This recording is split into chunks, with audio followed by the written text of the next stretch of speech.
তিনি বিশ্ব ভ্রাতৃত্ববোধের কথা বলেছেন তার গান, কবিতা, আবৃত্তিতে। হ্যালো গাইস, তোমরা সবাই কেমন আছো? আশা করি অনেক ভালো আছো।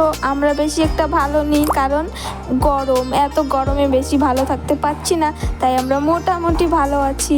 আর এই গরমে আমরা সারাদিন কি খাওয়া দাওয়া করব সেটা তোমাদের সঙ্গে শেয়ার করছি। গরমে তো ভাত খেতে ইচ্ছা করেই না। আজকে সকাল থেকে ভাত একদমই খাইনি, আমি না, আমাদের পরিবারের কেউ খায়নি, মা বাবা আমরা দুজন। প্রথমেই খেয়ে নিলাম ফুচকা। ও যায় ফুচকা নিয়ে আসলো বাড়িতে, আমরা এখানে সিঁড়ির নিচে পাটি বিছিয়ে এখানে ফুচকা খেলাম। তারপরে খাবো তরমুজ, ওয়াটারমেলন।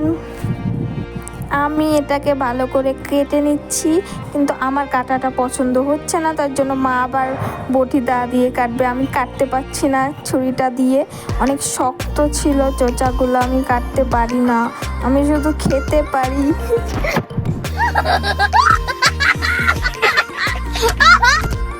তারপরে রাস্তা দিয়ে যাচ্ছিল ছাতুওয়ালা, তো আমরা চলে যাবো এখন ছাতু নিতে। এই দেখো আমাদের বাড়ির সামনে ছাতুওয়ালা চলে আসছে। ছাতু বলতে এখানে ছোলার ছাতু বিক্রি করছিল। ছোলাগুলো নিজে দেখে নিতে হবে, তারপর ওরা ভাঙিয়ে দিবে। আমরা ছোলা কিন্তু দেখে নিয়েছি, গোটা ছোলা, তারপরে এখানে ভাঙিয়ে দিচ্ছে। আর এই গরমের মধ্যে তো ছাতু খেতে ভালো লাগে, ঘোল বানিয়ে পেঁয়াজ, লঙ্কা, লেবু দিয়ে। আমাদের বাড়ি সবাই খুব খেতে পছন্দ করে, তাই জন্য আমরা একটু বেশি করেই নিয়ে নিলাম। তারপর ছাতুর ঘোল খাবো। সারাদিন আজকে ভাত খাওয়া বন্ধ। এই দেখো তরমুজ খাইতে খেতে সবাই রাস্তায় চলে গেছে। এত গরমে কেউ আর বাড়ির ভিতরে থাকতে পারছে না, আর আমি ঘরে চলে আসছি। আর এটাই বলতেছি, গরমে যে তোমরা কেমন আছো, আশা করি ভালো নেই অত বেশি। আর রাস্তায় চলে আসছে তারপরে কুলফি। আমি তো দেখে পাগল হয়ে গেছি, কুলফি খাবো কুলফি খাবো। আর আমাকে বাবা ডাকতেছে, খাবে নাকি? বাবা দেখো রাস্তায় দাঁড়িয়ে আছে। তারপর আমি দৌড়ায় দৌড়ায় যাচ্ছি নিচে কুলফি খাওয়ার জন্য। চলো রাস্তায় যাই, দেখা হচ্ছে।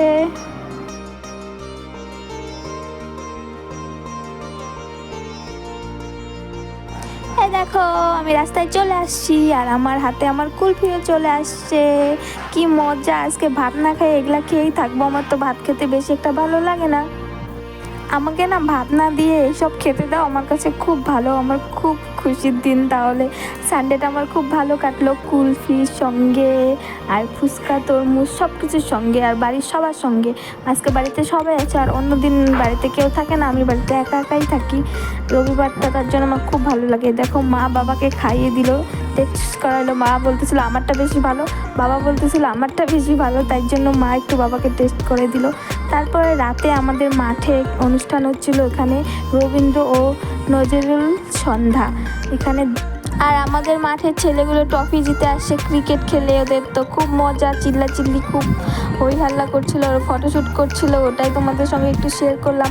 আর দ্য সিঙ্গিং হার্ট একাডেমির পক্ষের ছাত্রীরা এখানে পারফর্ম করতেছিল সঙ্গীত, তারপরে ডান্স করতেছিল। আর আমরা ওখানে চলে গেছি দুজন মিলে চেয়ারে বসে বসে সন্ধ্যাটাকে উপভোগ করছিলাম। তো তোমাদের ভিডিওটা কেমন লাগলো কমেন্ট করে প্লিজ জানাও। আর ইউটিউব থেকে দেখলে প্লিজ একটা সাবস্ক্রাইব করে দিও গাইস। টাটা, তোমরা সবাই ভালো থেকো, দেখা হবে নেক্সট ভিডিওতে।